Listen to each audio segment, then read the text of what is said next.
Thanks, everyone. Thanks for coming into another superb lunch and learn session from Allied Legal, one of the proud sponsors of Silicon Beach Group.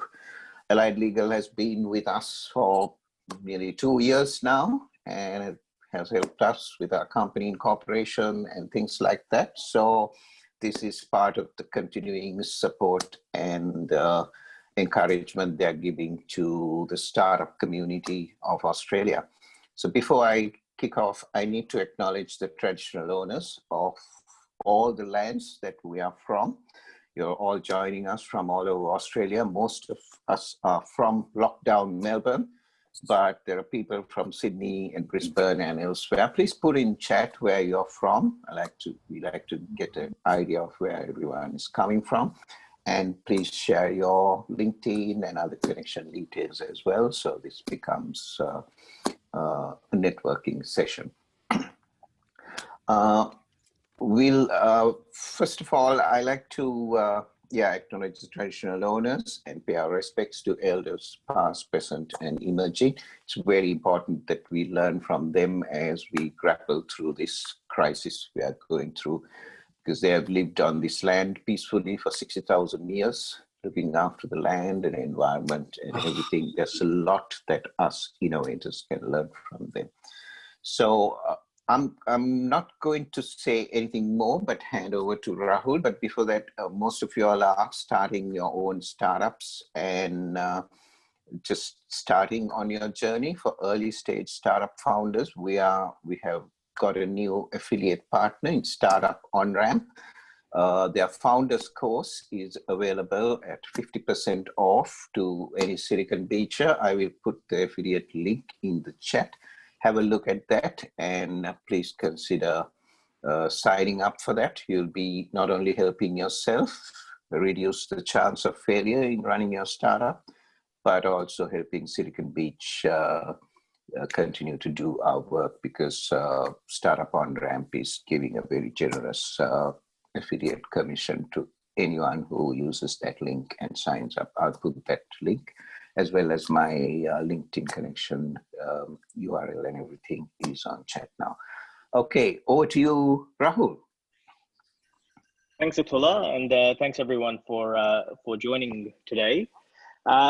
Look, so I'm here with my colleagues Inder, Singh, and Talt, Anast, if they want to give a quick wave. And the topic today is pitching to potential investors.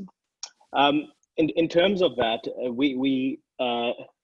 the reason we thought it would be an interesting topic to present is, firstly, we in the work we do, being a startup and innovation focused law firm, come across obviously startups who are raising funds and raising capital, and we are privy to at times seeing startups pitch and negotiating and being involved in negotiations with potential investors.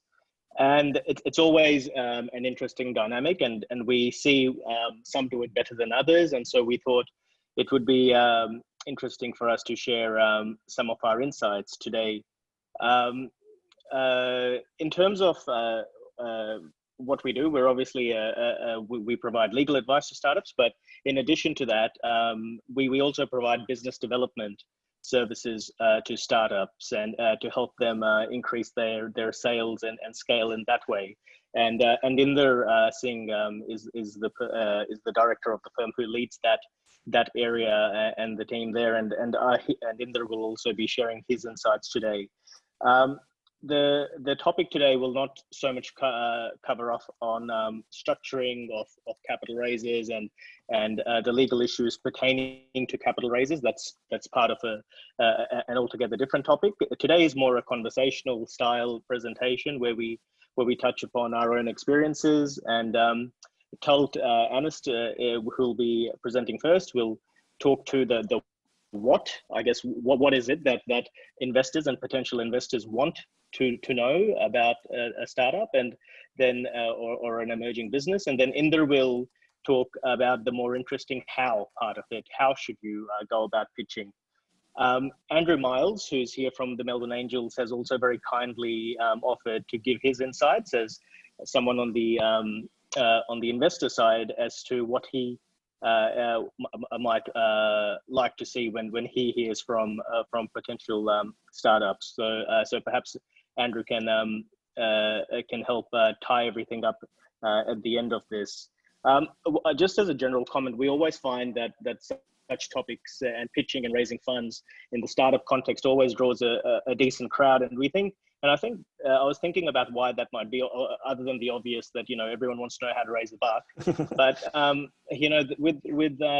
used to work in public M&A and regulated transactions, and when you work in regulated transactions in public M&A, there's laws, there's rules, there's procedures in terms of what investors need to be disclosed and what needs to be given to them. Whereas in the startup world, it's a lot more flexible, and I guess how you present and what you present, there are no rules as such. I mean, there's obviously guidelines, and there's what the market likes to hear and what they'll like to see as are the norms and the typical things. But otherwise, it's really about people and teams, and I think some of that will come across today.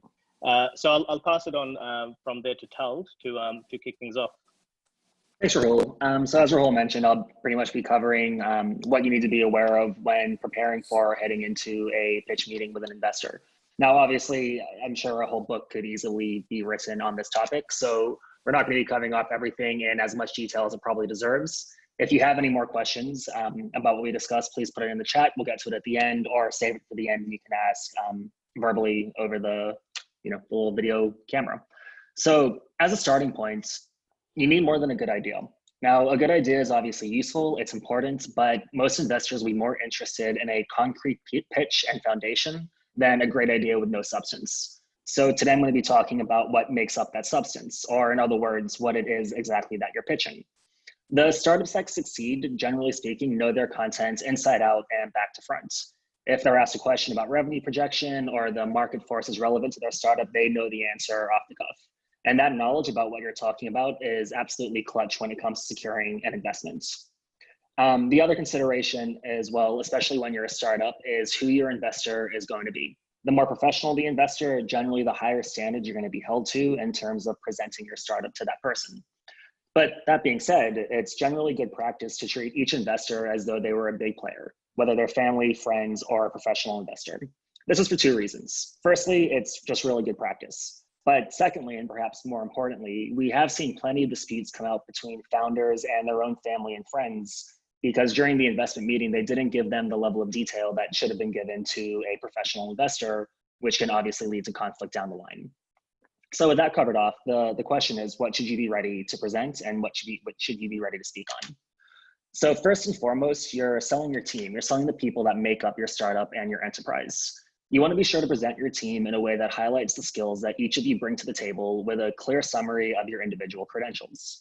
From an investor's perspective, your startup is really only as good as the people behind it. You might have a killer idea that fills a niche gap in the market, and you might have prepared revenue projections that will triple the investment you're asking for, but none of this will mean anything to an investor if they don't have faith in your ability to work hard, work together, and bring the necessary skills needed to run a successful business. And as good as your idea might be, it is a startup. So at the end of the day, the investment is in the people. We are actually aware and have seen many examples of accelerators that let people into their cohorts, even though they didn't really like the idea that that group brought, but they really liked the team, they really liked their chemistry, and they really liked the experience that they brought. So let the team into the accelerator with the idea that they could help pivot them in the right direction and improve their idea. Now, the second thing is your product. So of course the idea is important. We're not at all dismissing the value of that. And you should be completely prepared and fully equipped to present your product or idea to a potential investor. So if your offering is a product-based offering, an investment pitch is a really good time to showcase your product. But something to consider here is preparing perhaps an automated demonstration of your product. You don't want to be in front of an investor trying to troubleshoot complications that are occurring in real time. Because not only will this reflect poorly on you, it will distract from your pitch, it will eat up the time that you have to present, and it will probably diminish your confidence, which, being honest, goes a long way in how you're presenting. So having an automated presentation prepared in advance can really go a long way to tidying up your pitch meeting. We sat in a presentation once where a client was trying to demonstrate their platform and something went wrong with accessing the back end. Obviously, this slowed things down and it didn't look great on them. So you want to have that covered off before you go in. Now, other than that, we really encourage you not to hold back in presenting your offering. We've worked with enough of founders like you guys to know that you're a very passionate and excited bunch, and that's fantastic. It's part of why we love this field. You know your product better than anybody else. You believe in your product more than anybody else. And if those two statements aren't true, then you might already be in trouble. So let that passion and knowledge come through in your presentation. Now, on top of all of that, especially when it relates to your product, you want to make sure that your intellectual property in that product is secure and that you can demonstrate this to a potential investor. This is usually your biggest asset in a startup, and it has to be owned by the entity that the investor is investing in. If there's any doubts about the legal rights to that IP, then this could pose a problem, as it's a direct threat to the longevity and legitimacy of your startup. Now, the third thing you're going to turn your attention to is the market that you're trying to play within. The investor will expect you to be knowledgeable about the market your startup is targeting, and this includes your target market, your competition, and how your market is expected to develop over time. A big part of this is going to tie into whether or not you can validate your product. Very often, startups will pitch their product by saying that it solves a particular issue or fills a necessary gap, but what do they have to back that claim up? If you can show evidence of a pilot study or a university study or letters of intent, or in a best case scenario, a history of already strong sales figures, that's really going to go a long way with your investor. Because the number one thing that they want to see at the end of the day is that it's likely that there's going to be a return on this investment. So hand in hand with that validation will be your market analysis. And if we're being honest, this is something which you should have done long before you got into an investor's meeting. You should know your market, you should know what you're doing there. So hopefully you wouldn't have any problems here in front of an investor, but it is absolutely critical that you understand your market. Now, of course, you will also need to demonstrate how your startup is going to make money. And I haven't brought this up now because it's less important than the other factors. I bring it up because your revenue model is very much tied into your team, your product, and your markets. Your understanding of your revenue model should not only include how your startup will make money, but also why that particular method of revenue generation makes sense for the intersection of your product and your target market. For example, Gen Zers might be more likely to spend money on platforms or in ways that wouldn't apply to Gen Xers. If your target market is Gen Zers, then this is of course relevant. Or maybe you've developed a product for a specific profession, like a dentist or an architect, and maybe a commission-based model is more appropriate for that specific industry than a subscription fee-based model. Now, part of your revenue model will include your revenue projections. And a very key point here is to be realistic and to be honest. An investor is more likely to get behind a founder that can honestly present and justify their projected EBITDAs and anticipated growth than a founder who is confident that they will make tens of millions of dollars just because they back themselves. If they are a professional investor, they probably have, a level of experience and exposure to startups that's greater than what you have. And you're trying to bring them to your table and you're trying to make them believe in the legitimate viability of your enterprise. So realism and honesty will go a lot further here than promises of fame and fortune. Now, once you've covered off those things, you want to make sure before going into the meeting that you have your key documents in place. I'm not going to spend too much time here because, again, this would be a whole other webinar in itself, but there are a couple of key documents that should be thorough, clean, and presentable to an investor. This will include a very readily accessible business plan, which will set out your startup journey and pretty much all the points we've discussed so far. It should be a written point of reference for the claims you're making about your team, your products, your target market, and revenue. And it should include a clear path to market and the financial details that form the basis of your revenue projections. As you're trying to bring an investor to the table, the likelihood is that you're discussing, some sort of equity raise, selling your shares. As this is the case, you should have a shareholders agreement and a share sale agreement ready to go, as these will form the terms upon which the investor will buy into your company. Having these prepared in advance demonstrates that you know what you're doing and that you're clear on your position. And of course, as discussed before, you're going to want documentation proving that your intellectual property is owned by the entity that the investor is buying into. So you want to make sure that at least those documents are covered off. Now, everything that we're discussing here is really about one thing, demonstrating the value of your startup. And this isn't just a conceptual point. You're selling shares in your startup, and each share represents a percentage of ownership in your company. Let's say that you want to sell 5% of your shares for $50,000. You are quite literally saying that your startup is worth $1 million if those are the terms that you're trying to sell on. You need to have an objective, clear way of justifying that valuation. And if you can't do that, that could be fatal to your pitch. You can't expect an investor to part with money if you can't reasonably explain to them why what they're buying is worth the price. Now, when it comes to the startup world, what you're really selling is potential, and that's where the value of your startup will come from. You probably don't have a flourishing business yet, and your business probably doesn't own significant assets that you could put down on a balance sheet.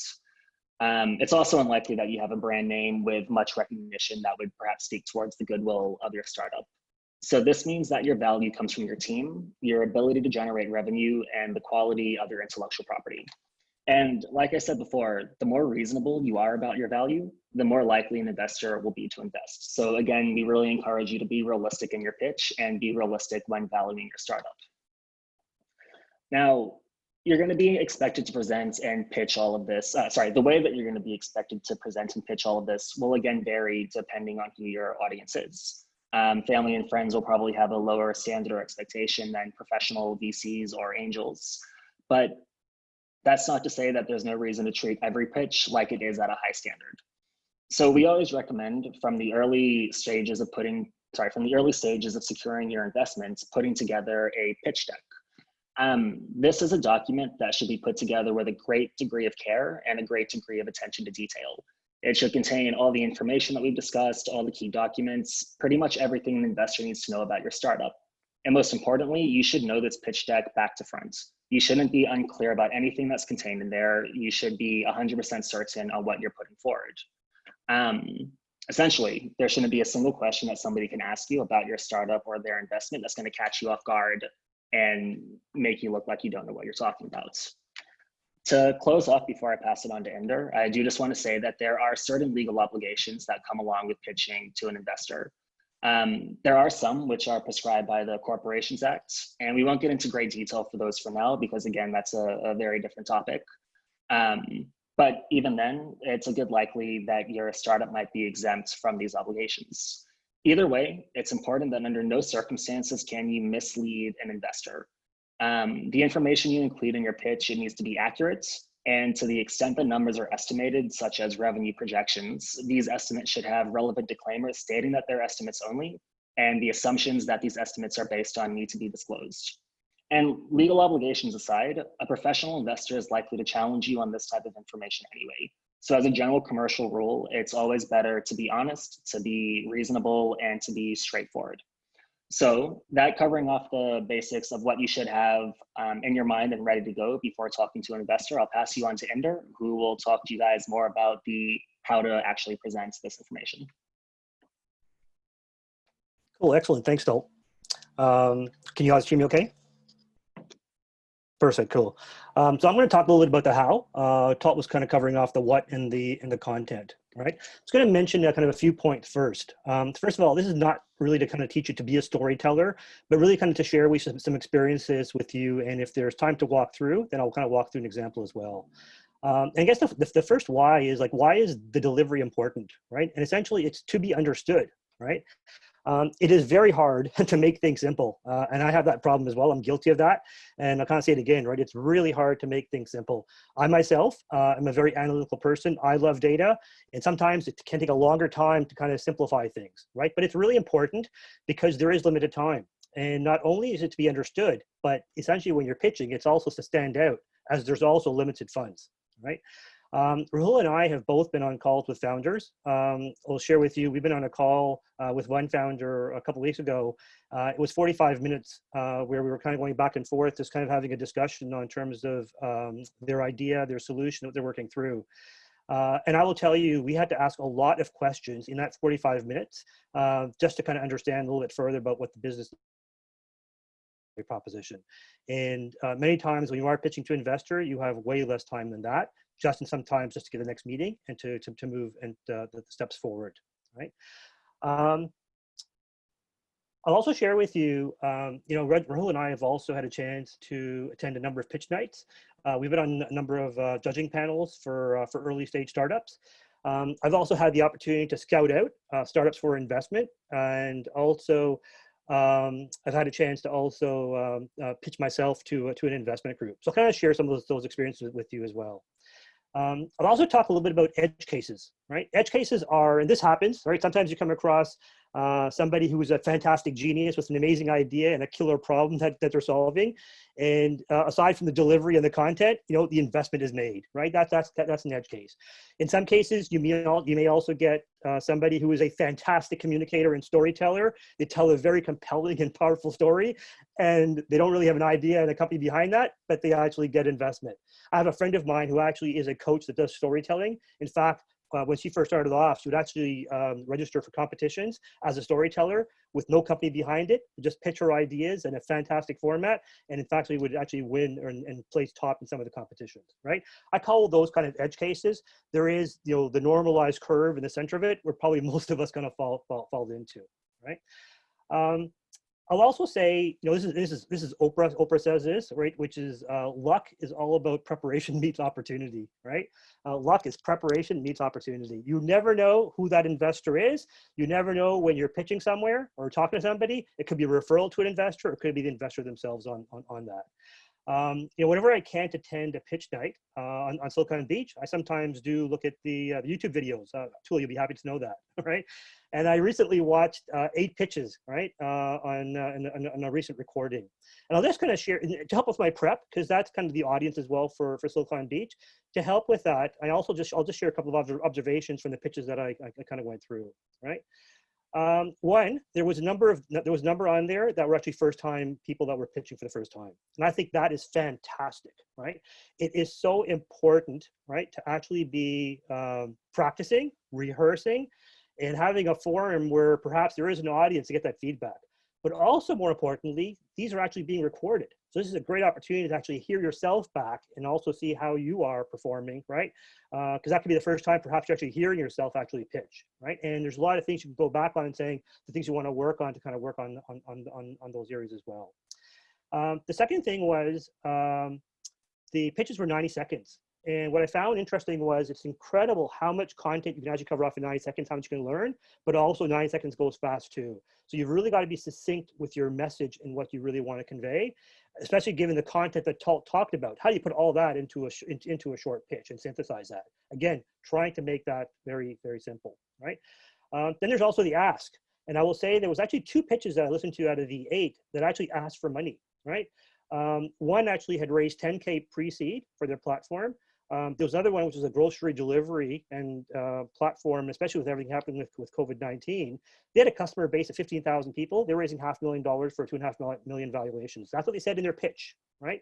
And all this was learned in 90 seconds, right? And when I go through that, I go, you know what? There's probably opportunity there where there could be introductions made for those that were actually pitching, even though in some cases they were kind of early stage, right?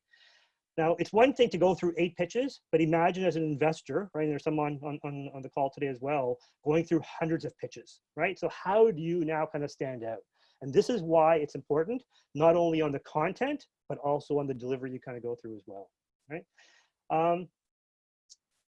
I'll also share with you a little bit in terms of, you know, my experience and actually having gone through an investor group and actually pitching myself also. So this is a bit of my personal experiences, which took place a few years ago when I got involved in startup land for an idea that I had.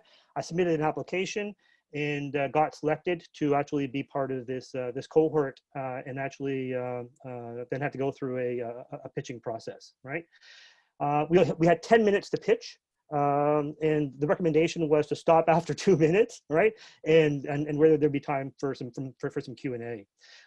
In the panel, there was sponsoring investors, corporate investors, as well as the CTO, product managers, and the technical team, right? And they all had an evaluation form they were kind of going through to actually go through and evaluate everybody who was pitching for the next round of possible investment, right?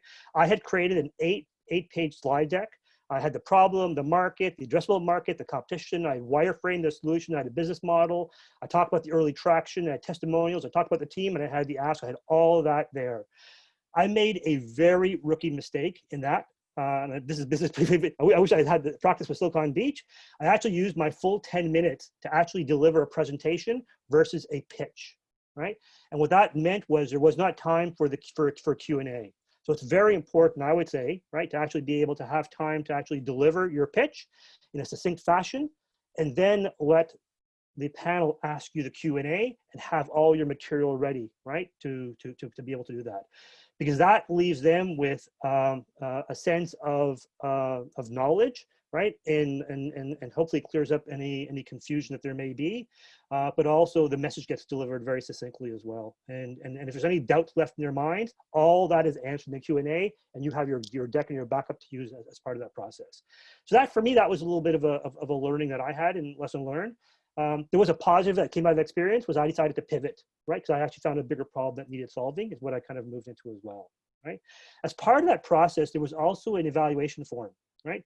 An evaluation form covered off a number of different areas. And as you're pitching, and you're pitching to investors as well, they will also be going through an evaluation form. So mentally, as you're also delivering the how, you also want to think about from an investor what they're looking at and what they're also evaluating. Right, and there's a number of evaluation forms that you can look at, but they all have a number of things in common, right? There'll be something somewhere on there. It'll talk about the criteria. There'll usually be about 5 or 6 different criteria that you have to go through. It'll talk about some of the questions that have to be addressed. There'll probably be some form of a scoring of 1 to 5, and then there'll be a green light that says, will you move to a next step or not as part of that process, and ready for due diligence as part of that process, right? Your documents. So in there could be, is there a need? Is the need being addressed? Is a problem compelling? The approach, how well have you envisioned your company, and the need and how will it make money as well?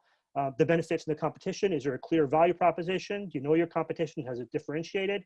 There'll be some areas around financials you want to cover off. And then there'll be an overall rating on your overall pitch and your performance in that process as well. And would you be considered to be investable? Right.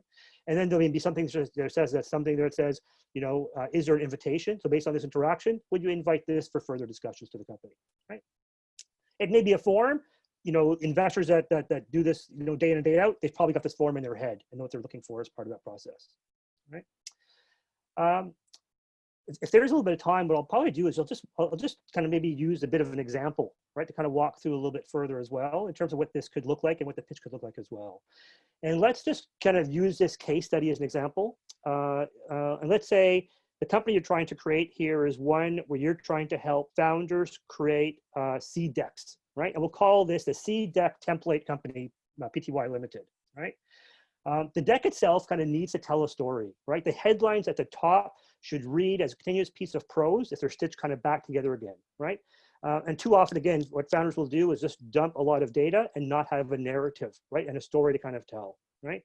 And I've kind of written a couple of notes here as well. I won't kind of present, but what I'll do is I'll kind of walk through it at the high level, and I'll read out the headlines in terms of what the headlines look like. And then what I'll do is I'll kind of embellish those headlines with a bit more of a story underneath all that as well, right?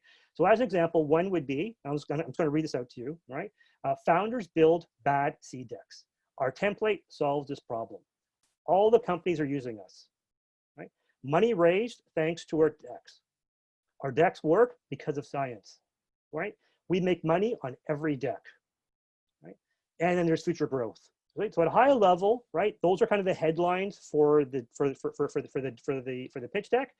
And then underneath that, there was actually some certain areas you can kind of talk a little bit more that kind of embellish the headlines.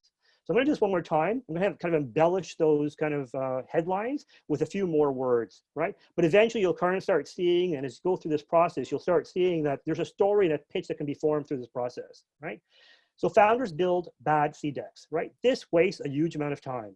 Bad seed decks mean they don't raise the money they need. No money means companies are forced to survive on revenue. Our template solves this problem. It's fast to use, simple to explain, improves lives, and cleans teeth, right? All the companies are using us. Right? There's a 50% growth per month, every month. We've got 100% retention. Over the 10 months, we've seen this created to about 1,000 decks created per month. We've helped founders raise $50 million thanks to our decks, right? 9% better fundraising, right, with our decks. Our decks work because of science. The time to create a deck is 9% less. We pick better color schemes. We make money on every deck. 5% of capital raised plus 1% of royalty on business revenue. That's $6 billion in revenue last year alone. And by the way, the great thing about these decks is they're free to use because they're Google slide decks. Right? Future growth, there are 1,000 slide decks made in Melbourne every day. That's the first market, right? Imagine with COVID, how much more this could be, and as we move into Australia and globally as well. We're going to make decks bigger, faster, and easier, which means more decks. Right? So at a high level, just talk at a high level about here's the headlines, but also here are the words underneath that. And that can start forming the basis, right, of what your pitch could start looking like, right? Now, as part of this, and these are some of the things I also observed in the pitches when I was looking at the previous pitches for Silicon Beach. It's also important through that process. It's one thing to get the content, to get the flow right, the narrative, the storytelling, and then the pitch. But then you also got to think about the body language, right? You got to also think about how you're dressed. You got to think about the video, right? If it can't be face to face. You also want to show excitement and passion, and there's got to be some emotion in your storytelling as well. I had an opportunity a couple of weeks ago to attend a masterclass with Vin Jiang, so I can share a link with following. He actually does a stage masterclass. He does this globally, and he gets paid big dollar around the globe to attend these conferences and shares experiences. And he actually has a kind of a starter masterclass, free training that he does. And in there, he talks about pace, talks about volume, right? It talks about your facial expressions as well, and your body language. And all of that is also very important as part of the process in terms of being standing out, but also communicating and making sure what you're communicating kind of gets delivered. And I kind of had a couple of aha moments, right, in listening to some of the things that he was talking about, right? And so I'll kind of share some of these aha moments with you as well. And then again, this is not to teach you about storytelling, right? It's not to teach you about communications excellence, but it's just to teach you that there's it's important to do it. There's lots of resources out there to help you with that online. But I'm just going to share with you a couple of aha moments that I had as part of that process, right? One is there's 88 keys on a piano, right? And we typically use only about 10 of those keys in our voice, right? And what he essentially said was, imagine using all those keys from the range, the pace, and the volume, and imagine the type of music you can actually make if you actually used all 88 keys of the piano, right? And again, we have all that range available within our voice, and it does come across as authentic, right? The other thing he mentioned was storytelling is very memorable. When investors have, and they're listening to lots of different pitches, you want to make sure yours is memorable, but you want to make sure it sticks, and there's also an emotional connection, right, to that process. And it's interesting, but what you also find is when people share stories with each other, that forms some storage within your brain, right? And the more stories you share, the more impactful they are. There's more connecting points throughout that.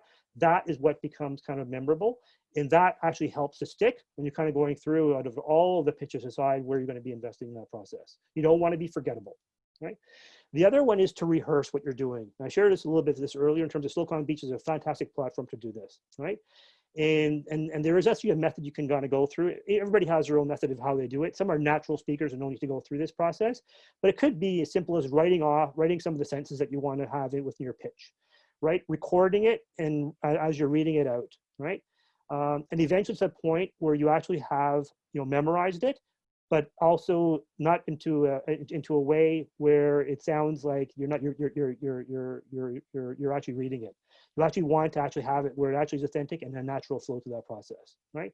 You may then share it with somebody close to you with one person in pitch to a point where you feel there's a safe area such as Silicon Beach where you want to practice it and actually watch it back again and then make those improvements and then reiterate that process over again, right? So again, that just kind of talks a little bit about the how, right?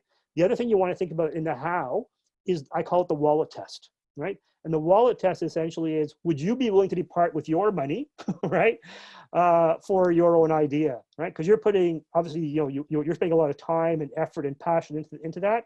You also want to kind of do that wallet test to say, will somebody actually be, opening up their wallet for you, right? So that talks a little about the how in terms of the process you can kind of go through in delivering that. I thought what would be good now is we do have Andrew on the call as well. I thought it would be good, maybe Andrew, just to hear from you in terms of Melbourne Angels, right? And to talk a little bit further about what you see in pitches in your day-to-day, right? And maybe you could provide some insights in that perspective too. Yes, well, thank you very much, gentlemen. And I think Talt has taken a lot of my thunder. I suppose if I take a step back and look at angel groups as a whole, so the Melbourne Angels, so two of the largest angel groups in Australia is Melbourne and Brisbane. So if you look at your audience, so if you are going after an angel group, which is a network that allows high net worth individuals to collaborate and share resourcing within a group setting. The key thing to remember with all angel groups is they hunt as a pack, but they buy individually. So from your cap table perspective, a number of angel groups, if you've got 12 potential investors with one angel group, you could potentially have 12 separate entities on your cap table. However, there are a number, Melbourne and Brisbane and Sydney are example, going down the bare trust route. So on the cap table, you have one bare trust. From the Melbourne Angels perspective, just to give you a bit of a snapshot, we play in pre-seed and seed rounds. So pre-seed, we tend to be writing checks around the 250K mark to get you to MVP. At the seed round, our checks will vary from potentially looking at, 250K up to 700K. We tend to syndicate a lot with other angel groups, i.e. Brisbane, Sydney, and the Kiwi Flying Angels in New Zealand, and also Perth Angel Group. So that just gives you kind of a snapshot. For the first half of this year, Melbourne Angels, we've made 16 investments. Through our GUS pipeline, which is the pipeline that we use for screening and deal flow, there was 98. So from January to June, that just gives you an idea of the amount of deal flow that's come through us. There is a pre-quarantine phase before that, where a lot of people get knocked out because they don't have a company, or it's just an idea they've come up with while sitting on the toilet or whatever. So that just gives you an idea of what the audience looks like as far as angel groups are concerned. As I said, most of you guys have taken a lot of my thunder. I suppose the key things, you've got to look at your investment vehicle that you're going in. Angel groups tend to like equity plays. Not a lot of them like safe notes or convertible notes. Probably safe notes are personally the worst. Convertible notes are a little bit more attractive, but obviously it depends on the discount factor. But we're more of an equity play because it's not just about the money that you get from the angel group, it's also the expertise. So if I look at my internal directory, I know there's 128 Melbourne Angels that I can tap on the shoulder and say, hey, look, Rod Lewis is having a problem with this at the moment. Is there, I know from my internal directory, because of the expertise of the Angels, can you guys spare, an hour to have a chat with Rod regarding, export market or whatever. He wants to get into a particular jurisdiction, is having a challenge, can you guys help him out? That's the other advantage you get. You do get access to that skill set that accompanies the money. I suppose the key underlying principle, if you win, we win. So that's obviously the basic no-brainer.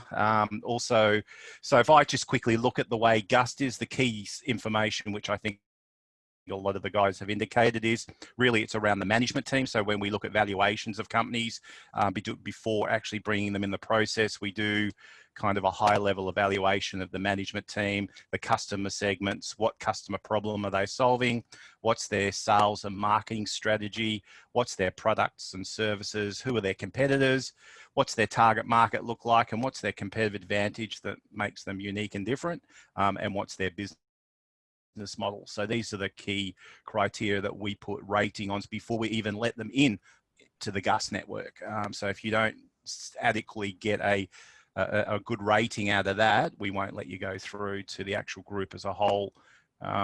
So yeah, I mean, that's kind of it to give you an understanding of the process. But I've got a basic 4-pager.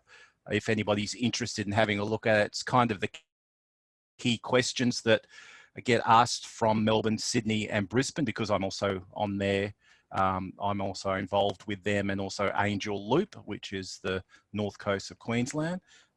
So there's kind of a snapshot of the key common questions that we see being asked amongst angel groups when they do a screening pitch or a deal pitch before the group as a whole. Yeah. That's really good in sharing that, Andrew, because what it shows is like each investor and types of investor all have different types of processes, and there's a lot of different wheels that are turning in the background there as well, right? And even as founders, Correct. Go ahead. Yeah, so I suppose the dominant angel groups are non-for-profits. There's only one or two paid employees amongst that. We're a bit different from like the C2 angels and those other new players that have come into the market because they've got a lot of fees associated with their services. But we don't charge. We only charge $150 to load the information up on Gust, and they don't get through. We refund that $150. Where we're actually relying on the expertise of our membership, because they do pay a membership sub to actually throw their hat in the ring to help with due diligence. So we've got a prescribed due diligence document that needs to be populated, and we need people to help us do that. And as I said, we're relying on our actual members to throw their hat in the ring pro bono to do that kind of information. So I suppose you've got to be very careful out there in the market, because we are seeing a bit of a plethora of business advisors getting involved and charging ridiculous fees to introduce companies to high net worths, which they don't have, and also angel groups. And I think there was a recent television program I saw on, I think it was either Channel 7 or Channel 9, about some fella in Collins Street who's been saying, hey, I'll introduce you to a whole heap of net worths and you pay me X amount of dollars. And obviously he didn't have the address book. And I think UB Park, Moston was one of the clients that he used. So just be very careful. There are a number of sharks out there who do want to charge fees to introduce you to angel groups or high net worths. And it's quite easily for people to go and have a look at, all the angel groups are pretty clearly disclosed through LinkedIn, and they're very easily identified. Also, you can go to Oz Industry, have it's called the Early Stage Venture Capital Proprietary Limiteds, and they're all a list of ESL VCLPs, which are kind of the big VC fund providers in Australia, and you've got also all their contact details. So, I mean, theoretically, startups should not be paying fees to, these business advisors to get introductory. So just be very careful associated with that, because we have seen a bit of a plethora of these business advisors coming up and charging ridiculous referral fees into high net worths and angel groups. Yeah, no, that's really good advice. And also, again, it shows it's not just about the money, it's also what's behind the money as well, right? And exactly. So, and what's the philosophy of the investors you're looking for? What's the expertise there as well? What's the additional value add they're going to be adding, right, to your startup versus just the money? So that is important. Right? And that would be also important even when you are delivering your pitch and you're getting ready for that and doing the preparation and knowing your investor in advance as well, right? Who perhaps is it that you're going to be pitching to through that process? Who is that investor, and starting to tailor your pitch, your message, right, from that level as well. So just continuing on from that, the knowing your investor part, again, what we see to the extent we are privy is, if you're, by way of example, a biotech company that is pitching to a bunch of scientists, be prepared for a lot of technical questions in relation to your industry, in relation to the idea. You're pitching to scientists. If you're pitching to someone who is more what you'd call money focused, well, know the numbers, know your financials inside out. So so know your investor, even know the individuals that you'll be pitching to, because that can certainly help. Just one other thing, when we were talking, there was the mention of a share sale agreement. More properly put, it should be a share subscription agreement. Normally, when pitching to investors or professional investors, they'd be looking to subscribe for shares in your company. Andrew's also touched on other mechanisms like convertible notes and safe notes and whatnot, but we'll stay away from that. I think for now. Sorry, just one. Yep. Sorry, one quick question, just a comment. Within the shareholders agreement, make sure there's a buy-sell agreement. So just flagging to all startups that are on the call, within your shareholders agreement, and you've got a co-founder, make sure there is a buy-sell agreement in there. So that's just a bit of a warning. Yeah, absolutely. And again, if you've got questions around buy-sell agreements, feel free to get in touch and we can answer those. We can open up the floor now for questions if you like, Athula, unless you had anything to add. Yeah, that was really good. Thanks for that, everyone. Should we now stop the recording, Rahul? Yeah, sure. Yeah, I think that might open up to more questions. So thanks to everyone who've been watching on the recording. For all of you, there are a few questions as to where can we get the recording. So all these recordings are going on the meetup pages, event pages as a comment. So these pages will move to the past events in your local meetup. You can just scroll down to the comments and you'll see it on a link to our Silicon Beach TV YouTube channel where the recording is. It will be later on sent EDM as well, but you can follow all of them. Those who joined on Eventbrite, you should really join your local Silicon Beach meetup, but we'll send you an email out there as well. Thanks everyone, and thanks Rahul, Inder and Talt, and everyone else. I'll stop the recording there. Don't go anywhere. Thanks.